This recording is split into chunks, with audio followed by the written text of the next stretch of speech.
प्यारे विद्यार्थियों, आज का हमारा संस्कृत कार्यपत्रक संख्या 14 है। ये हमारा सुभाषितानी नामक पाठ से लिया गया है। आइए इसमें आए श्लोकों का अध्ययन करते हैं।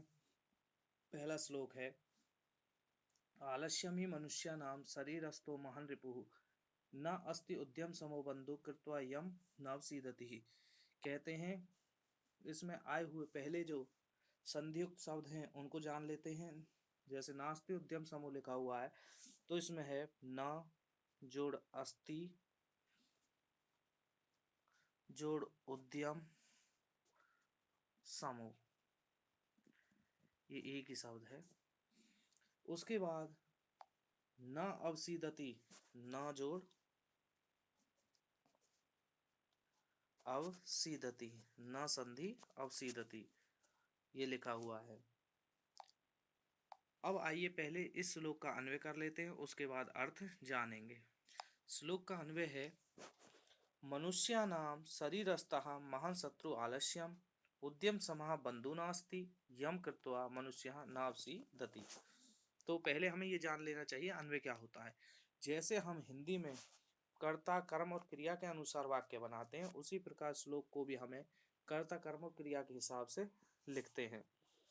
तो मनुष्य नाम मनुष्यों के शरीरस्था शरीर में स्थित महान शत्रु सबसे बड़ा शत्रु आलस्यम आलस्य है, उद्यम समा परिश्रम के समान मेहनत के समान, बंधु भाई न अस्ति नहीं है, यम कृत्वा यम का मतलब जिसको, कृत्वा करके, मनुष्य मनुष्य न नहीं अवसीदति दुखी होता है, जिसको करके मनुष्य दुखी नहीं होता है। उसके बाद यहाँ पर हमें श्लोक का अर्थ दिया गया है, जैसा कि देख रहे हैं। आलस्य मनुष्यों के शरीर का सबसे बड़ा शत्रु है। उद्यम मेहनत के समान कोई भाई नहीं है, जिसे करके मेहनत को करके किसी प्रकार का दुख नहीं होता है। आइए अब अगला देखते हैं। प्रश्न दिए गए हैं इसमें, जैसे एक पदेना उत्तरत, एक पद में यानी एक शब्द में उत्तर देना है। मनुष्य नाम महान रिपु किम अस्ति, मनुष्यों के का सबसे बड़ा शत्रु क्या है या कौन है। मनुष्यों का सबसे बड़ा शत्रु कौन है बताइए। आलस्यम, हमने इसमें पढ़ा है आलस्यम। इस तरह से हम इसको करेंगे। देखो यहाँ लिखा हुआ है आलस्यम, इस तरह से हम सही से लिखेंगे आलस्यम। उसके बाद उद्यमेन समम क नास्ति, परिश्रम के समान कौन नहीं है, बंधु नास्ति। ये पेपर के निमित्त हमें याद कर लेने हैं। उद्यम के समान बंधु नहीं है।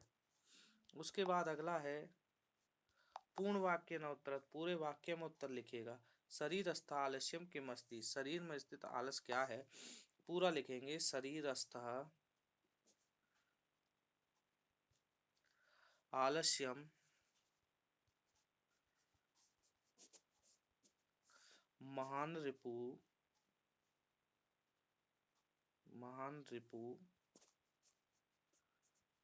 अस्ति। इस तरह से हम पूरा वाक्य लिखेंगे। उसके बाद अगला श्लोक कहते हैं गुणी गुणम वेत्ति न वेत्ति निर्गुणः, बली बलम वेत्ति न वेत्ति निर्बलः, पिको वसंतस्य गुणम न वायसः, करीच सिंहस्य बलम न मूषकः। आइए पहले इसका अन्वय करते हैं। कहते हैं गुणी, गुणी का मतलब गुणवान, गुणम वेत्ति गुण को जानता है, निर्गुण हो जो निर्गुण होता है, गुणम न वेत्ति गुणों को नहीं जानता है। अर्थात जो गुणवान व्यक्ति होता है वही गुणों को जानता है, निर्गुण व्यक्ति गुण को नहीं जानता है।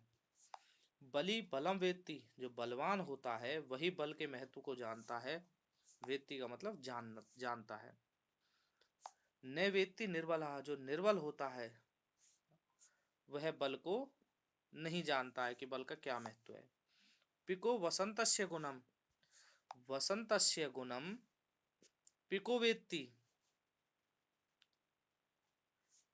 जो वसंत ऋतु का गुण है उसे कोयल जानती है। वायसः वसंतस्य गुणम न वेत्ति, जो वायस है, जो कोवा है, वायस को और क्या कहते हैं, काक भी कहते हैं, पर्यायवाची के रूप में पूछा जा सकता है। जो कोवा है वह वसंत ऋतु के गुण को नहीं जानता है। करी च सिंहस्य बलम, जो करी कहते हैं हाथी, सिंहस्य शेर के, बलम बल को, वेत्ती जानता है, ने मूषकः मूषक नहीं, मूषकः सिंहस्य बलम न वेत्ती, नहीं जानता है। इस तरह से हमने इसका अन्वय करते हुए अर्थ भी जाना। अब नीचे देखेंगे, ये हिंदी में अर्थ लिखा हुआ, गुणवान व्यक्ति गुण को जानता, निर्गुण व्यक्ति नहीं जानता। बलवान व्यक्ति बल को जानता, निर्बल व्यक्ति बल को नहीं जानता। कोयल वसंत के गुण को जानती है, कौवा नहीं जानता। हाथी सिंह के बल को जानता, सिंह यानी शेर के बल को जानता, चूहा नहीं जानता है। अब इसमें आए हुए प्रश्न हैं, उनको हम करते हैं। कह गुणम वेत्ति, गुण को कौन जानता है? गुणी व्यक्ति। और यदि यहाँ पर होता कहर गुणम न वेत्ति, नहीं जानता है, कौन नहीं जानता है, तो क्या लिखते? निर्गुणः, निर्गुणम, जो निर्गुण ही है वह बल को नहीं जानता है। कह वसंतस्य गुणम न वेत्ति, वसंत ऋतु के गुण को कौन नहीं जानता है? अब बताओ कौन नहीं जानता है वसंत ऋतु के गुण को? वायसः, वायसा का मतलब कौवा, काक भी हो सकता है इसका पर्यायवाची शब्द। उसके बाद पिकः कस्य गुणम वेत्ति, कोयल किसके गुण को जानती है? लिखेंगे पिकः वसंतस्य गुणम वेत्ति, जो कोयल है वो वसंत ऋतु के गुण को जानती है।